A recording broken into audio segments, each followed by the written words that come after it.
For centuries, the waters surrounding Japan have been more than a boundary. They are lifeblood.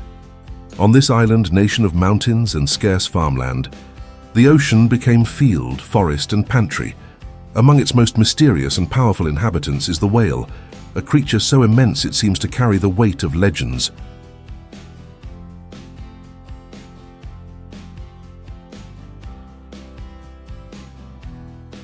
To Japanese coastal communities, whales were never just animals. They were providence and protector, sacrifice and salvation. A single whale meant food, oil, tools, and income for an entire village. Temples were built in their honor. Songs and woodblock prints celebrated their strength. And out of necessity and reverence, Japan developed one of the world's most formidable whaling traditions.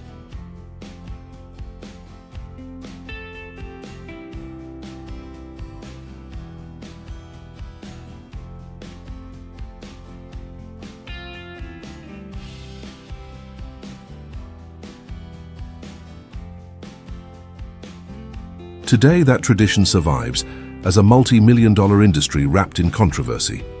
To understand its full story, we journey from the first glint of a spouting whale on the horizon to the final red-stained decks where every bone and drop of oil is used.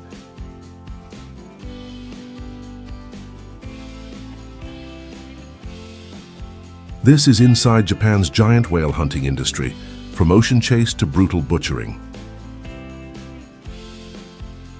Japan's deep relationship with whales stretches back more than 400 years. By the early 1600s, specialized whaling teams had formed along the rugged coasts of Wakayama, Nagasaki, and Kyushu, armed only with wooden sailing boats, hand-thrown harpoons, and miles of rope. Fishermen created sophisticated cooperative methods. A successful hunt meant survival through winter.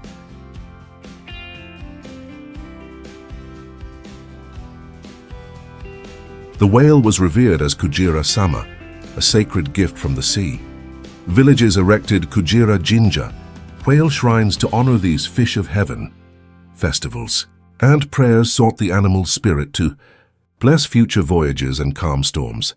This sense of gratitude still echoes today when older fishermen bow before the sea at dawn. Through the centuries, Japan's whaling practices modernized. Steamships arrived in the late 19th century. Harpoon cannons followed, and the industry expanded into the frigid waters of the North Pacific and Antarctic. After World War II, with food supplies devastated, whale meat literally fed a nation, accounting for nearly half of all animal protein consumed in Japan during the 1950s. Even now, while overall consumption has fallen, the industry persists as a point of cultural pride and political identity, a living link to ancestral endurance.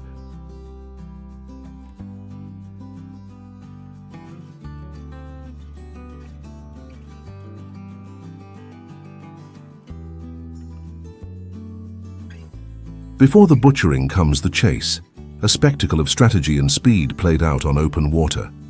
Modern whaling expeditions often last weeks at sea, with a mothership accompanied by smaller catcher boats.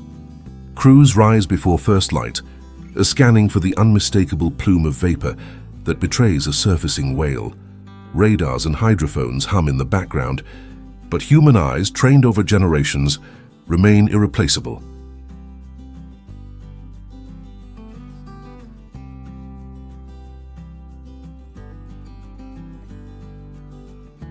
Once a whale is sighted, the fleet pivots like a single organism.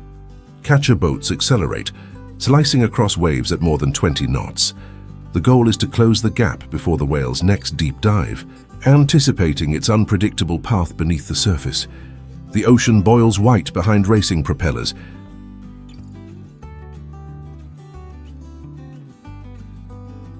When the moment is right, say a harpoon cannon mounted at the bow fires, an explosive-tipped iron spear. It is aimed for the chest or behind the head, spots believed to bring the quickest death. Yet even with this technology, the reality is rarely swift. Many whales thrash violently, tails slamming like wrecking balls, blood spreading in wide crimson spirals as minutes stretch into eternity. Cables are thrown, winches groan, and the massive body is secured to the side of the ship. Above the roar of engines, the ocean briefly falls silent. its greatest wanderer stilled. For the crew, victory means livelihood sustained. For onlookers, it is a haunting scene of endurance and tragedy. With the whale dead, the second act begins, flensing, the industrial-scale dismantling of a giant. If near shore, the carcass may be towed to a coastal station. Far offshore, it is winched onto the mothership's steel-lined flensing deck, itself as long as a football field.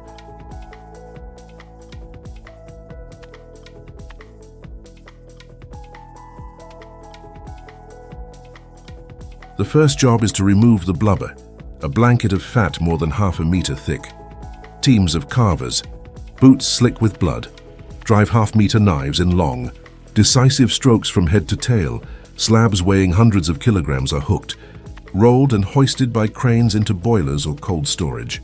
Beneath, the whale's deep crimson flesh gleams wet and startling against the grey sea.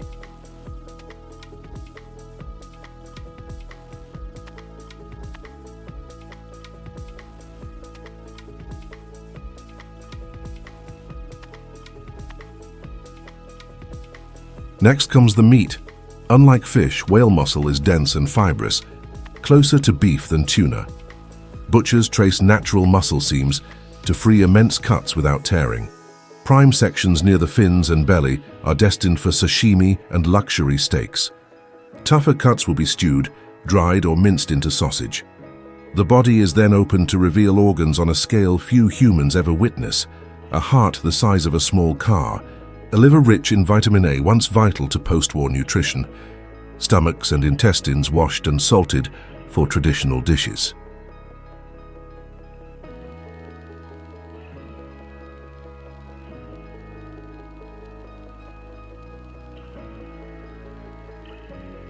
Finally, the skeleton itself is taken apart. Skulls may become museum pieces or sacred relics. Bones are ground into fertilizer. Tendons and baleen are dried for handicrafts and old-style medicines. Even the blood is collected for industrial uses. Every motion is choreographed. Each role, from flenser to organ packer, passed down through families like an art. To outsiders, it can look like mechanized savagery. To the crew, it is reverent efficiency, ensuring nothing of the animal's sacrifice is wasted. This meticulous use-every-part philosophy is a cultural cornerstone. Historically, nothing from a whale was considered refuse. Oil-fueled lamps and lubricated machines, blubber became margarine or cooking fat. Bones were carved into tools, combs, even musical instruments. Tendons and baleen stiffened umbrellas and corsets. Blood and offal enriched fields as fertilizer. During Japan's lean post-war years, this efficiency fed millions and powered small industries from cosmetics to pharmaceuticals. Even today, companies market whale meat as heritage cuisine, while craft shops sell polished bone jewelry and prayer. Beads. This near-total utilization is often invoked to defend modern whaling. Supporters argue that such thoroughness demonstrates respect and sustainability, a contrast to past Western practices that took only oil and discarded the rest. Yet to critics, no amount of thrift can erase the suffering of an intelligent mammal or reverse the ecological damage of large-scale hunts.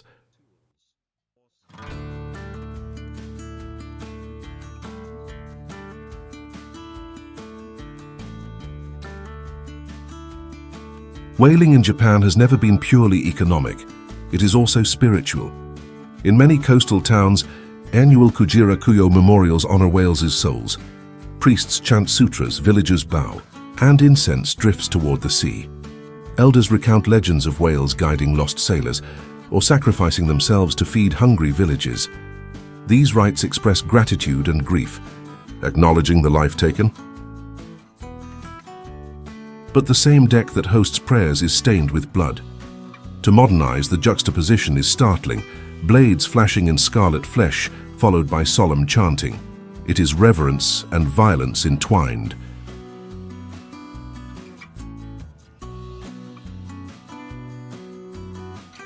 This paradox fuels global outrage. Animal rights groups call the hunts barbaric, pointing to whales' complex social behaviors and long lifespans. International treaties like the 1986 IWC moratorium sought to end commercial whaling. Yet Japan resumed under the banner of research and in 2019 formally restarted commercial operations within its exclusive economic zone. For many Japanese fishermen, stopping would mean more than lost income. It would mean abandoning the stories, ceremonies, and ancestral knowledge that define their identity. Thus, the debate is not merely science versus commerce, but culture versus evolving ethics. Today, Japan's whaling fleet is a blend of tradition and high technology. Catcher boats use satellite navigation, sonar arrays, and high-velocity harpoon guns, capable of firing explosive tips with lethal accuracy. Onboard quick-freeze systems chill meat to 40-degree Celsius within hours, locking in freshness for export. Some motherships even contain processing lines rivaling land-based factories, where filleting, vacuum packing, and flash freezing happen as soon as a whale is landed.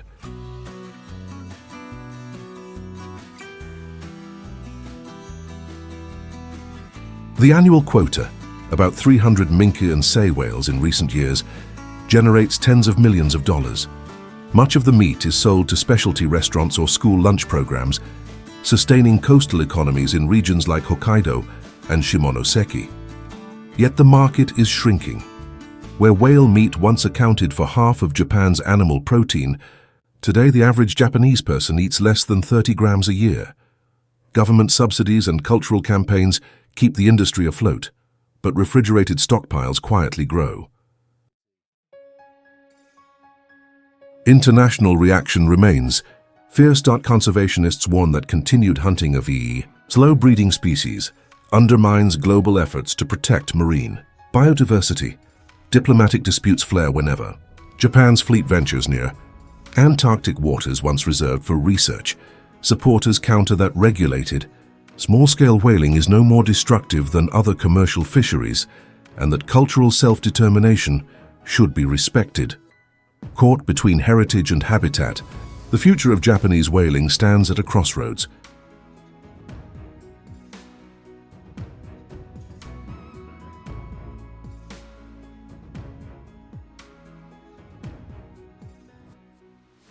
From the thunder of the chase to the silence after the final cut, Japan's giant whale hunting industry is a story of ingenuity and contradiction. It showcases human skill, discipline, and reverence for nature's gifts, yet it also confronts the world with questions of suffering, sustainability, and moral progress. Every gleaming knife stroke on a crimson deck carries echoes of centuries-old prayers. Every export shipment from a frozen hold speaks of livelihoods and traditions that refuse to vanish. Climate change reshapes oceans and global ethics evolve. Can this practice survive? Will technology and international agreements push it into history, or will cultural determination keep it alive in new forms? The answer remains unwritten, somewhere between the deep songs of the whales and the resolve of those who hunt them. Thanks for watching this video. If you found it interesting, please leave a like, share, or a comment, and don't forget to hit the notification bell so you don't miss our next upload.